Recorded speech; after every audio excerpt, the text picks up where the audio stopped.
26 जनवरी गणतंत्र दिवस राष्ट्रीय पर्व और 15 अगस्त स्वतंत्रता दिवस के रूप में मनाया जाता है। 26 जनवरी और 15 अगस्त को देशवासी दो अलग अलग वजह से मनाते हैं। 26 जनवरी 1949 को हमारा अपना संविधान तैयार हो गया था। 15 अगस्त 1947 को अंग्रेज जो शासन कर रहे थे, 15 अगस्त 1947 को पूर्णतः भारत आजाद हो गया था। इसी के चलते देशवासी इसी की याद में मनाते हैं। स्कूलों में छात्र छात्राओं के द्वारा देशभक्ति गीत, नाटक, कहानियाँ पेश करते हैं। देश के उन अमर शहीदों को याद किया जाता है। इसी क्रम में मदरसा MAL आयशा लिल बनात जूनियर हाई स्कूल सलेमपुर में 26 जनवरी को ध्वजारोहण किया और 27 जनवरी को सोमवार को स्कूल में बच्चों ने सांस्कृतिक कार्यक्रम प्रस्तुत किए, जिसमें बच्चों ने देशभक्ति गीत, एक्शन ड्रामा, नज़्में, अंग्रेजी में स्पीच पेश किए और एक खूबसूरत मुशायरा पेश किया गया, जिसमें देश के मशहूर शायरों के कलाम बच्चों ने उन्हीं के अंदाज और शक्ल में पेश किए और दर्शकों की खूब वाह वाह लूटी। मदरसा में दीनी तालीम के अलावा जूनियर हाई स्कूल तक हिंदी मीडियम उच्च स्तर की पढ़ाई होती है, जहां काबिले उस्ताद टीचर्स, अच्छा मैनेजमेंट, बड़े बेहतरीन हवादार कमरे, बेहतर साफ सफाई की व्यवस्था के साथ MAL जूनियर हाई स्कूल अपनी खिदमत सन 2009-10 से अंजाम दे रहा है। इस मौके पर प्रबंधक मुफ्ती लुकमान, प्रधानाचार्य दिलशाद नदवी के अलावा जावेद उज्जमा खां, डॉक्टर शब्बीर मोमिन, पूर्व प्रधान मकसूद अली, कसमुद्दीन, हाफिज दिलशाद, तंजीम चौधरी, जुनेद भाई, कसीम भाई, नसीम चौधरी, डॉक्टर मेहताब, डॉक्टर मतीन, यूसुफ बाबा, गोहर हुसैन, अरशद फुरकान, नसीम गांधी, शमशुद्दीन, इरशाद आदि हजारों महिलाएं पुरुष बच्चे मौजूद रहे। देखिए पूरी रिपोर्ट अनस राही के साथ न्यूज़ दर्पण के लिए। माशाअल्लाह ये तमाम शायरकार, ये हमारे कारी हुए कादिर साहब भी तशरीफ ला चुके हैं और इसके साथ आज जो पीछे है और जो जगह जगह रुस्वा जलील है, वो तालीम से दूरी का नतीजा है। आज हम अपने घरों के हालात उठाकर देख लें कि हम किसी भी फंक्शन में जाएं, शादी ब्याह से लेकर किसी भी फंक्शन के अंदर हम हो, तो हम पैसे खर्च करने से नहीं घबराते, पैसे लुटाने से नहीं डरते। लेकिन जब हमारी कौम का मसला तालीम का आता है तो पैसे खर्च करने से डरते हैं कि इतनी ज्यादा फीस कैसे पढ़ाएंगे अपने बच्चों को। इसी वजह से हम लोग आज रुस्वा है, क्योंकि हमारे सोसाइटी के अंदर एजुकेशन नहीं है, तालीम नहीं है, इसलिए हम लोग बहुत दूर हैं। अगर हमारी बिरादरी के अंदर, हमारी कौम के अंदर, हमारी मुआशरे और सोसाइटी के अंदर तालीम होगी, एजुकेशन होगा, तो ये हमारी कौम, ये हमारी मुसलमान बिरादरी आगे बढ़ती हुई नजर आएगी। मुझे एक वाक़या याद आता है, मौलाना अबुल कलाम आजाद ने कहा था कि अपने बच्चों को तालीम दिलाओ, अगरचे तुम्हें घर के बर्तन बेचने न पड़ जाए, लेकिन तालीम से पीछे मत हटना। वक्ती तौर से आपको लगेगा कि हमारे घर के अंदर हालात संगीन हो गए हैं। अरे वाह क्या कहने जी बताओ। और लाख तस्वीर खिंचवालो बंधन के तुम, उसमें यूसुफ किसी को मिलेगा नहीं। और मैं आपकी बहन यहाँ खड़े होकर अपने भाइयों के लिए सवाल पूछ रही हूँ और खुलेआम पूछ रही हूँ, और मैं चाहती हूँ कि यहाँ कोई सियासतदान आए और बैठे, तब भी मैं यही सवाल पूछूंगी। दिया हुक्म जब खुद अल्लाह ने करो मुल्क से प्यार, दिया हुक्म जब खुद अल्लाह ने करो मुल्क से प्यार, ये कहना तो बेईमानी है, मुस्लिम है गद्दार। क्या कहने ये कहना तो बेईमानी है, मुस्लिम है गद्दार। हमने जिसमें आप सबकी तरफ से कह रही हूँ, हमसे कहते हो कि जाओ मुल्क को छोड़कर जाओ, हमसे कहते हो कि जाओ मुल्क को छोड़कर जाओ, कहाँ लिखा है संविधान में, पहले ये दिखलाओ। क्या कहने कहाँ लिखा है संविधान में, पहले ये दिखलाओ। हमने जिसमें आंखें खोली वो है ये मिट्टी,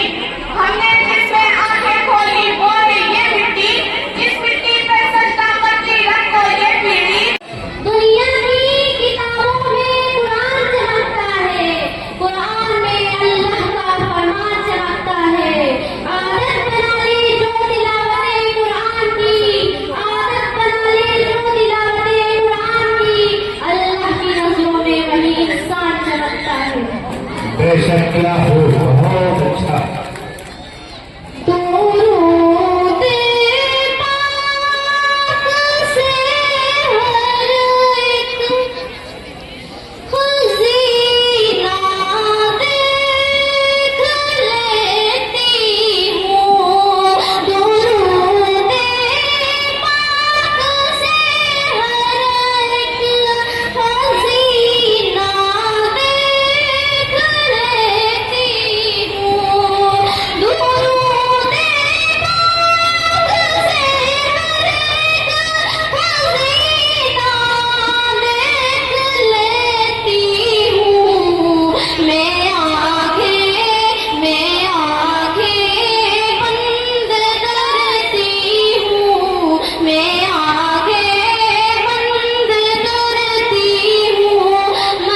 मदीना देख लेती हूँ, क्या कहने, मैं आंखें बंद करती हूँ।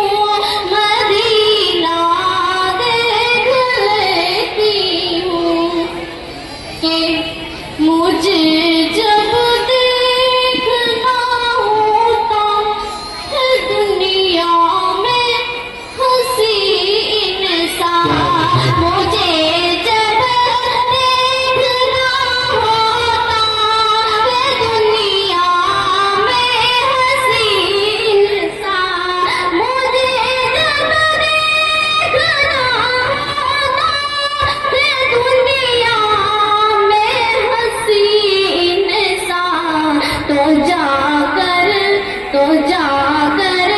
मैं किसी हाफिज का सीना देख लेती हूँ, तो जाकर मैं किसी हाफिज का सीना देख लेती हूँ, मैं आंखें बंद करती हूँ, मैं और अपना हक अदा कर दो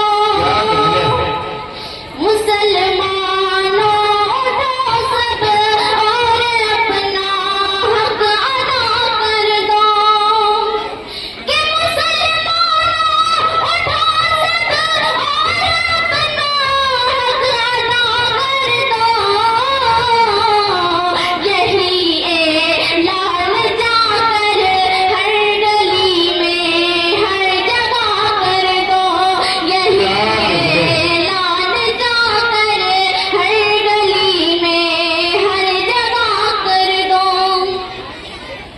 मोहम्मद के तक़द्दुस पे जो बकता है कोई गाली, मोहम्मद के तक़द्दुस पे जो बकता है कोई गाली, मोहम्मद के तक़द्दुस पे जो बकता है कोई गाली, उसे फांसी पे लटका दो या तन से सर जुदा कर दो, उसे फांसी पे लटका दो या तन से सर जुदा कर दो, जो बकता हो गाली, उसे फांसी में लटका दो, ये सर तन से जुदा कर दो। क्या कहे, क्या कहने,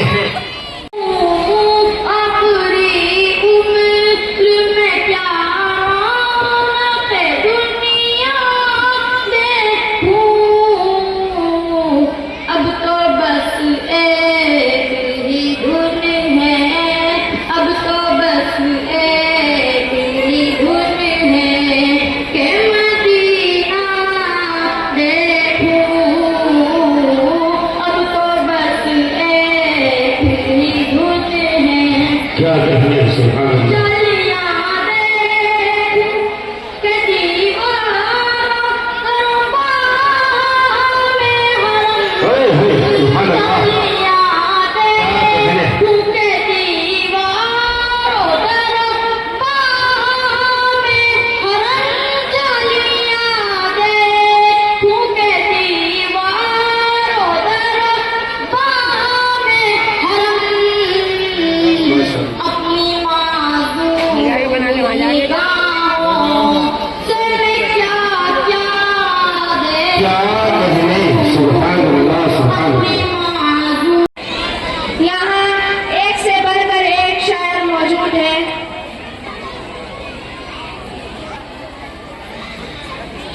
के टीपू सुल्तान है वो, टीपू सुल्तान है वो, टीपू सुल्तान है वो, टीपू सुल्तान है वो, टीपू सुल्तान है वो। मेरा भारत तेरी, मेरा भारत तेरी अजमत है, तेरी शान है वो, टीपू सुल्तान है वो, टीपू सुल्तान है वो। अजीजा ने गिरामी, मैं आप हालात को बदला दूं। ये जो कलाम टीपू सुल्तान का पढ़ा जा रहा है, टीपू सुल्तान हिंदुस्तान का वो शेरे बबर है, वो शेरे बबर है। जब टीपू सुल्तान की तारीफ पढ़ी जाती है तो टीपू सुल्तान की तारीफ के अंदर ये बात मिलती है कि जब टीपू सुल्तान अपनों की गद्दारी की वजह से शहीद हो गए थे और शहीद होने के बाद वो जमीन पर गिर गए थे, अंग्रेज की हिम्मत भी शहीद होने के बाद टीपू सुल्तान की लाश के पास जाने की नहीं होती थी। टीपू सुल्तान के पहले ढेरे मार करके देखा गया कि अभी हयात तो नहीं है, जिंदा तो नहीं है। इतना डर, इतना खौफ टीपू सुल्तान का अंग्रेजों को दिलो दिमाग के अंदर बैठा हुआ था। उसी की शान में अशफाक बहराइची अपना कलाम पेश कर रहे हैं। जोरदार तालियां इस शाही साहब के लिए। किस्सा जुबान नहीं जिसने किसी कीमत पे, किस्सा जुबान नहीं जिसने किसी कीमत पे, दाग मंजूर न था जिसको तेरी इज्जत पे, दाग मंजूर न था जिसको तेरी इज्जत पे, के मुस्कुराते हुए उसने खून का आखिरी कतरा भी तेरी अजमत पे, खून का आखिरी कतरा भी तेरी अजमत पे, तेरी अजमत का हवाला तेरी पहचान है वो, टीपू सुल्तान है वो, टीपू सुल्तान है वो। मेरा भारत तेरी अजमत है, तेरी शान है वो, टीपू सुल्तान है वो, टीपू सुल्तान है वो। सीरत का क़यादत का सलाम, तेरी बेमिसली शहादत, तेरी तहरीक को बेमिसली शहादत का सलाम। अरे आप भी आइए तेरी शफाअत के साथ, शेर महसूल तेरी जुर्रत अज़मत के साथ, शेर महसूल तेरी जुर्रत अज़मत के सलाम। और कविता आदमी आजाद का नवान है वो, टीपू सुल्तान है वो, टीपू सुल्तान है वो, टीपू सुल्तान है वो, टीपू सुल्तान है वो। अस्सलाम वालेकुम। साल भर बाद तो कभी ख्वाब वो मिले हैं, इस तरह रखती हो हमें दवा कर जैसे सूखे हुए फूल किताबों में मिले हैं। अरे वाह, दोस्तों कहाँ रखती है वो दबाकर हमें, जैसे सूखे हुए फूल किताबों में मिले हैं। दोस्तों के बीच में हम फिर तमाशा बन गए। अच्छा, दोस्तों के बीच में हम फिर तमाशा बन गए। अपनी महबूबा से मिलवा के उससे पछताए हम, अच्छा, अपनी महबूबा से मिलवा के उससे पछताए हम। 3 दिन के बाद लड्डन का वलीमा हो गया। अरे वाह, अलग अलग मौजों पर 4 लाइनें और हाजिर करता हूँ मैं। जी बताओ। यह सच नेक नियत कभी थी न है न होगी। अच्छा, यह सच नेक नियत कभी थी न है न होगी। मेरे काम में शराफत कभी थी न है न होगी। अच्छा, यह सच नेक नियत कभी थी न है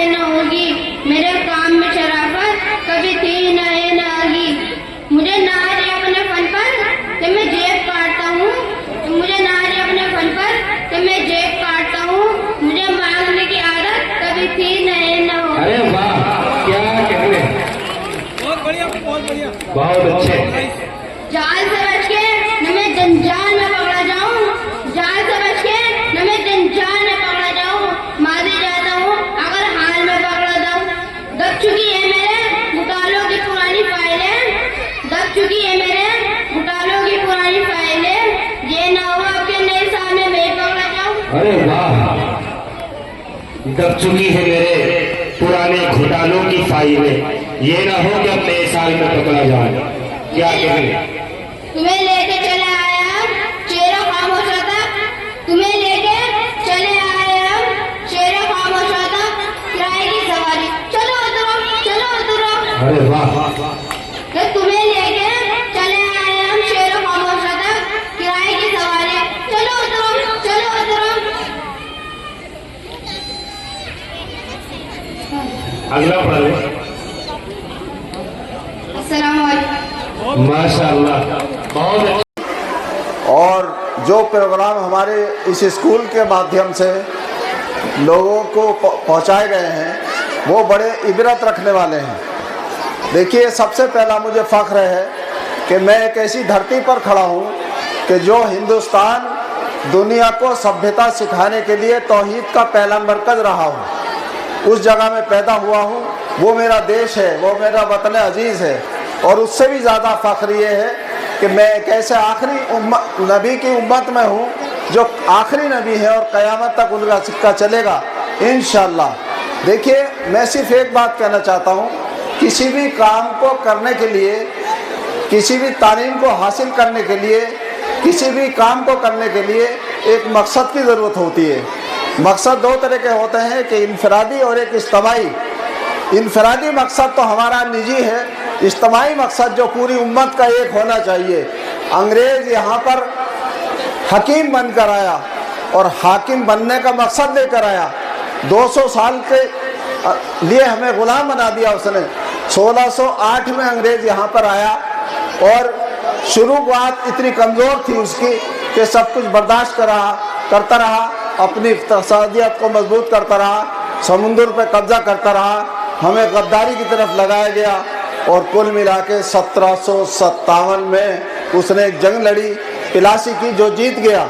उसके बाद 1764 में बक्सर की लड़ाई लड़ी, वो भी जीत गया। और जीत सिर्फ हमारी गद्दारी की वजह से उसके लिए हुई। उसके साथ लगातार आगे बढ़ता रहा और आखिर में एक जंग हुई टीपू सुल्तान से और उसमें वो जीत गया।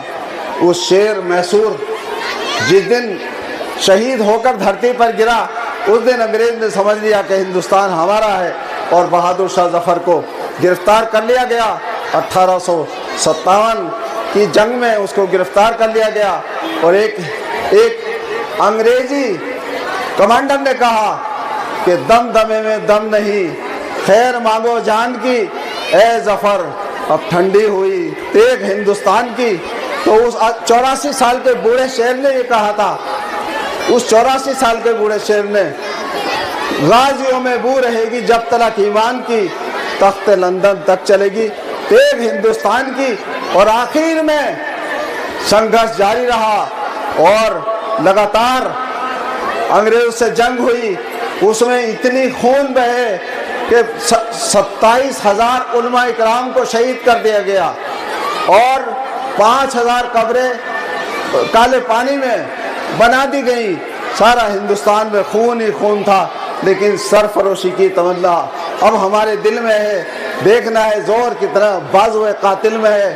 फांसी के फंदे चूमते रहे और अंग्रेजों से लड़ाई लड़ते रहे, यहाँ तक आ गए कि ये मुल्क आज़ाद हुआ और आज़ाद होने के बाद एक संविधान बना। मैं कहने से नहीं पीछे हटूंगा कि डॉक्टर अंबेडकर जैसा 5,000 साल पुरानी कुचली हुई अपनी कौम को उठाने के लिए इतना पढ़ा लिखा था वो कि उस वक्त का युग पुरुष था। उसने यहाँ संविधान रचना की और ड्राफ्टिंग कमेटी का चेयरमैन बना। एक ख़ास बात बताता चलूँ, ड्राफ्टिंग कमेटी का चेयरमैन बनने के बाद ये हुआ कि वोट पहले जमींदारों के हुआ करते थे, पढ़े लिखे लोगों के हुआ करते थे, टैक्स पेड लोगों के हुआ करते थे। डॉक्टर अम्बेडकर ने इस्तीफा दे दिया और कहा कि जब तक समान वोट हर आदमी का वोट ना होगा, जब तक मैं चेयरमैन नहीं बनूंगा, इस पर साइन नहीं करूंगा। चुनाचे आखिर में बात मान ली गई और आज जो राष्ट्रपति की पावर है वोट की, वो एक आम आदमी की पावर। ये वोट हमें दिया गया इस संविधान के माध्यम से, लेकिन इसका इस्तेमाल हमारे हाथ में है कि हम कैसे इस्तेमाल करें। हम चाहें तो इस वोट के ज़रिए से पूरी इंसानियत को एक रहबर दे सकते हैं, पूरे भारत को एक कल्चर दे सकते हैं, एक हुकूमत दे सकते हैं। बदकिस्मती ये है कि जिन लोगों ने हिंदुस्तान की आज़ादी में हिस्सा नहीं लिया और गद्दार भी यहाँ पैदा हुए, आज सत्ता पे काबिज हैं और सारा मासरा चौपट है। मेरी दुआ है ये स्कूल ये जितना भरा पड़ा है बच्चे, अगर यही खुदा इनको कबूल कर ले तो पूरे हिंदुस्तान को राह दिखाने के लिए काफ़ी है। और मुझे उम्मीद है हमारे मुफ्ती साहब ने की मेहनत और तमाम जितने भी साथी हैं उनकी मेहनत इस रास्ते पर गामजन है कि अनकरीब ये सलेमपुर का स्कूल पूरे हिंदुस्तान में के नक्शे में अपना वजूद कायम करेगा। इन्हीं बात के साथ मैं अपनी बात खत्म करता हूँ। खुदा हाफिज़, अस्सलाम वालेकुम। तो मुलायजा कीजिए, बन गई आंखें के बन गई आंखें तो अब हम फिर से इतराने लगे, ऑपरेशन हो गया जलवे नजर आने लगे। बन गई आंखें तो अब हम फिर से इतराने लगे, ऑपरेशन हो गया जलवे नजर आने लगे। अब एक शेर पढ़ता हूँ कि जिसका चेहरा दिखाई देता है, जिसका चेहरा दिखाई देता है, धुंधला धुंधला दिखाई देता है, वो बेटोले से कुछ नहीं बनता, और बेटोले से कुछ नहीं बनता, उल्टा सीधा दिखाई देता है। लड़की दिखाई देती है, लड़का लड़की दिखाई देती है, लड़की लड़का दिखाई देता है। अब बुढ़ापे में क्या करे कोई, क्या बुढ़ापे में क्या करे कोई, जाने क्या क्या दिखाई देता है। अब एक शेर पढ़ता हूँ, मुलायजा कीजिए कि क्या जवानी में खेल खेले हैं, कि क्या जवानी में खेल खेले हैं, अब बुढ़ापे में हम अकेले हैं। मस्जिद गुलरुहा में रहते थे, मस्जिद गुलरुहा में रहते थे, हम भी कैसे जहाँ में रहते थे। हाय कैसा बदल गया मंजर, हाय कैसा बदल गया मंजर, आईना भी ऊपर। दिल तो कहता है नौजवान है हम, दिल तो कहता है नौजवान है हम, आज भी 30 खान है हम। क्या कहने पर कोई घास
क्या कहने दिलों तक घर न पहुँचे शेर मेरा, दिलों तक घर न पहुंचे शेर मेरा तो फिर क्या फायदा बेकार लिखूं। क्या कहने? तो आइए हजरत सदर मोहतरम की हिदायत चाहता हूँ, फिर एक नज़म तरन्नुम के साथ पढ़ना हूँ, मुलाहिजा कीजिए। अपने हिंदुस्तान को देखो शहरों के बाजारों में, अपने हिंदुस्तान को देखो शहरों के बाजारों में, अपने हिंदुस्तान को देखो शहरों के बाजारों में। भूखे बच्चे पत्ते चाटे, कुत्ते घूमे कारों में।